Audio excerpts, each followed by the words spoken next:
जायसवाल जी, हमारे स्वर्णकार संघ के प्रदेश अध्यक्ष सत्यनारायण सेठ जी, प्रदेश मंत्री, हमारे लगातार 15 सालों से संपर्क में रहे और सामाजिक क्षेत्र में मेरा सहयोग करने वाले श्री अनिल साहू जी, प्राणी हीलिंग के 2 महारथी यहाँ पे है, आदरणीय मदन जी और आदरणीय बहन गीता देवी जी, हमारे महानगर अध्यक्ष अनिल जायसवाल जी, युवा महानगर अध्यक्ष सुजीत गुप्ता जी और सफल संचालन कर रहे हमारे जिला अध्यक्ष नागेश्वर चौरसिया जी, मिर्जापुर से चल के आए हुए जितेंद्र साहू जी, जिनको अभी हमने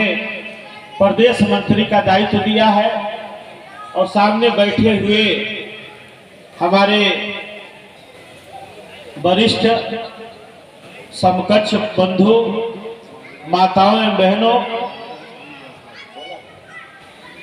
प्यारे बच्चे एवं बच्चियों, मीडिया कर्मी भाई, मैं बनारस की हमारा जन्म से संबंध है, बनारस मेरा ननिहाल है और मैंने यहाँ से LLB भी किया है हरिश्चंद्र से, काशी विद्यापीठ से इकोनॉमिक्स में MA भी किया है और लहुरा बीर खेदन लाल में कुछ वर्ष मैं वहाँ भी पढ़ा हूँ। तो यहाँ से मेरा पुराना नाता है और आधा समय मेरा यहाँ पर बीता हुआ है, और जब भी मौका मिलता है मैं बनारस का कार्यक्रम कभी नहीं छोड़ता हूँ, और मेरा एक अलग किस्म का लगाव है इस धरती से। और जब से मंडल अध्यक्ष जी हम लोग को मिले हैं, मैं ये देख रहा हूँ कि ये कारवां दिन पर दिन बढ़ता जा रहा है और एक एक व्यक्ति को जोड़ने का काम कर रहे हैं। साथियों, सहस्त्रबाहु अर्जुन जी के बारे में मंडल अध्यक्ष जी ने विस्तार से चर्चा किया है, मैं उसको दोहराना नहीं चाहता, लेकिन मैं ये बताना चाहता हूं साथियों कि वैश्य समाज का इतिहास बहुत ही गौरवशाली है और सभी लोग आज बड़ा मोबाइल का प्रयोग करते हैं, स्मार्टफोन का प्रयोग करते हैं और उसमें गूगल है। अपने अपने महापुरुषों के बारे में सर्च करके एक बार पढ़ने का काम करिए साथियों। जो व्हाट्सएप यूनिवर्सिटी पे अनाप शनाप मैसेज आते हैं और आप उसको सही मान लेते हैं, वो गलत है। हर चीज को सर्टिफाई करिए, क्या गलत है क्या सही है, और अपने महापुरुषों के बारे में जानना चाहिए और अपने घर के एक एक सदस्य को बताना चाहिए। मैं चाहता हूं कि जो अभी 4 वर्ण व्यवस्था हुआ, ब्राह्मण, क्षत्रिय, वैश्य, शूद्र, ये कर्म के आधार पर हुआ था और कर्म के आधार पर भी उपवर्गों का निर्माण हुआ था और धीरे धीरे यह जो है जातियों में बदल गया और उसी को हम लोगों ने अपना जात मान लिया, जबकि कर्म के आधार पर उसका विभाजन हुआ था। तो रूढ़िवादिता धीरे धीरे बढ़ती है और उसका परिणाम भी अलग किस्म का आता है।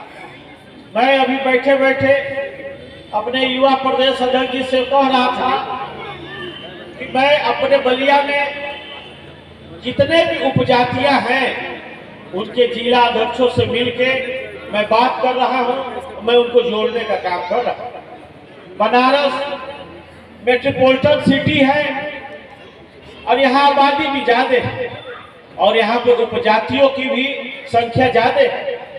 मैं मंडल अध्यक्ष जी से, अपने जिला अध्यक्ष से और महानगर अध्यक्ष से कहना चाहता हूं कि वैश्य समाज की जो उपजातियां हैं, चाहे कलवार हो, जायसवाल हो, अग्रवाल हो, बर्नवाल हो, साहू हो, अग्रहरी हो, कसौधन हो, केसरवानी हो, ठठेरा हो, जो भी हो, सोनार हो, जो भी उपजातियां हैं उनके जो कमेटी बनी हुई है उनके अध्यक्षों से, उनके वरिष्ठ पदाधिकारियों से मिलके एक दिन बैठक होना चाहिए और उनको अपने समाज से, अपने संगठन से जोड़ने का प्रयास होना चाहिए।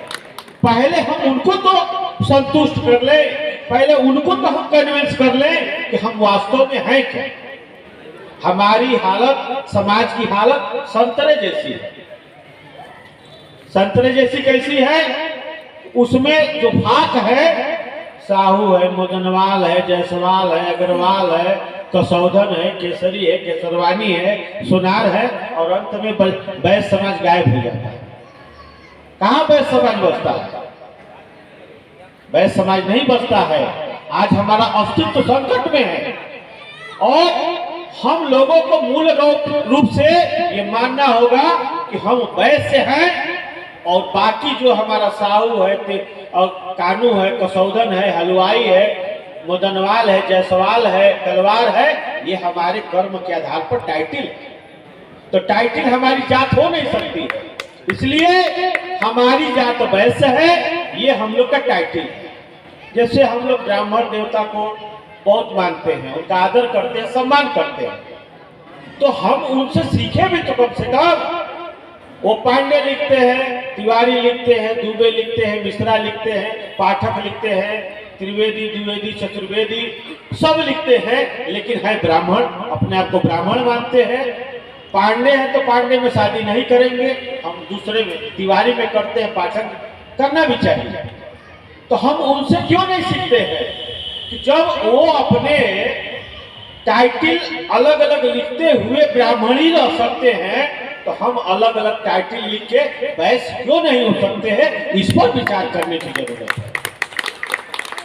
और पहले मैं भी जो है बहुत अध्ययन करने के बाद भारतीय वैश्य चेतना महासभा का गठन मैंने किया। मैं साहू समाज का हूँ और मैं राष्ट्रीय कार्यवाहक अध्यक्ष पद पर पहुंचा और 28 स्टेटों में हमने उसका विस्तार किया। फिर एक दिन मैं बैठ कर सोचने लगा कि वास्तव में हम लोग क्या हैं। तो मैंने महसूस किया कि हम तो वैसे हैं, हम लोग तो इधर फंस गए हैं भाई। और पूरा हमारा समाज जो 40 से 45% आबादी वैश्य समाज की है, वो कमजोर है, खंड खंड में है, जबकि आबादी के बल पर लोग जो है बहुत मजबूत है। तो इसलिए हम लोगों ने भारतीय वैश्य चेतना महासभा का गठन किया ताकि हम सारे उपजातियों को जोड़ के मूल रूप में ले आवे और समाज में जो हमारा गौरवशाली इतिहास है, जो हमारी क्षमता है, आबादी के हिसाब से, क्वालिटी के हिसाब से हम लोग समाज में अपना अधिकार प्राप्त करें अपने भूमिका के अनुसार। और चाहे सामाजिक क्षेत्र हो, चाहे राजनीतिक क्षेत्र हो, चाहे आर्थिक क्षेत्र हो, चाहे कला और संस्कृति का क्षेत्र हो, चाहे धार्मिक क्षेत्र हो, चाहे वैज्ञानिक क्षेत्र हो, कोई भी हो, अगर हम लोग अपने परिवार पे, अपने बच्चों पर ध्यान दें तो हमारा कोई भी व्यक्ति ऐसा नहीं है, इतना क्षमतावान है कि उस क्षेत्र में आगे बढ़ सकता है। तो इस पर हम लोग को ध्यान देना चाहिए। और मैं कहना चाहता हूँ, आप थोड़ा सा समय दीजिए, अपना घर देखिए, अपना परिवार देखिए, अपना व्यापार देखिए, अपना नौकरी देखिए, 80% और 20% समाज के लिए रखिए, क्योंकि हमारा जीवन जन्म से लेकर मृत्यु तक सब कुछ समाज से जुड़ा हुआ है। हमारी पत्नी दूसरा कोई जन्म दिया, उसको पाल पोस के बड़ा किया, वो हमारी पत्नी हुई, फिर संतान पैदा हुआ, हमारा घर बसता है और दुनिया चालू होता है। विद्यालय में पढ़ते हैं, कोई दूसरा विद्यालय खोलता है, हम उसमें पढ़ते हैं। जितने भी वस्त्र धारण किए हैं, शरीर में धारण किए हैं, बनाता कोई और है, प्रयोग हम करते हैं। तो जिस प्रकार से हमारा अपने माता पिता के साथ के प्रति कर्तव्य है, अपने देश के प्रति है, अपने घर के प्रति है, अपने व्यापार और नौकरी के प्रति है, उसी तरह हमारा कर्तव्य अपने समाज के प्रति है। इस पर भी ध्यान देना चाहिए। और आप सभी लोगों को मैं बहुत बहुत धन्यवाद देता हूं कि इस तरीके का कार्यक्रम लगातार आप करते हैं और इससे समाज में चेतना पैदा हुई है और इतना सफल कार्यक्रम आज का रहा है। इसके लिए मैं अपने मंडल अध्यक्ष जी को, जिला अध्यक्ष जी को, महानगर अध्यक्ष जी को, अपने में युवा प्रदेश अध्यक्ष जी के और सत्यनारायण सेठ जी को, हमारे श्री प्रकाश जायसवाल जी को, तमाम उन साथियों को जिन्होंने बहुत बढ़ चढ़ के सहयोग प्रदान किया, मैं उनको बहुत बहुत धन्यवाद देता हूं, उनका आभारी हूं। और सामने बैठे हुए हमारे जितने लोग हैं, उनके आने से कार्यक्रम सफल हुआ है। भारतीय वैश्य चेतना महासभा आपका सदैव ऋणी रहेगा। और डॉक्टर महेंद्र जायसवाल जी का मैं अलग से बहुत बहुत धन्यवाद देता हूं और उनको मैं कोटि कोटि जो है प्रणाम करता हूं कि आप जैसा बेटा बनारस में वैश्य समाज में जन्म लिया, जो निरंतर समाज को और संस्था को आगे बढ़ाने के लिए तन मन धन से लगा है।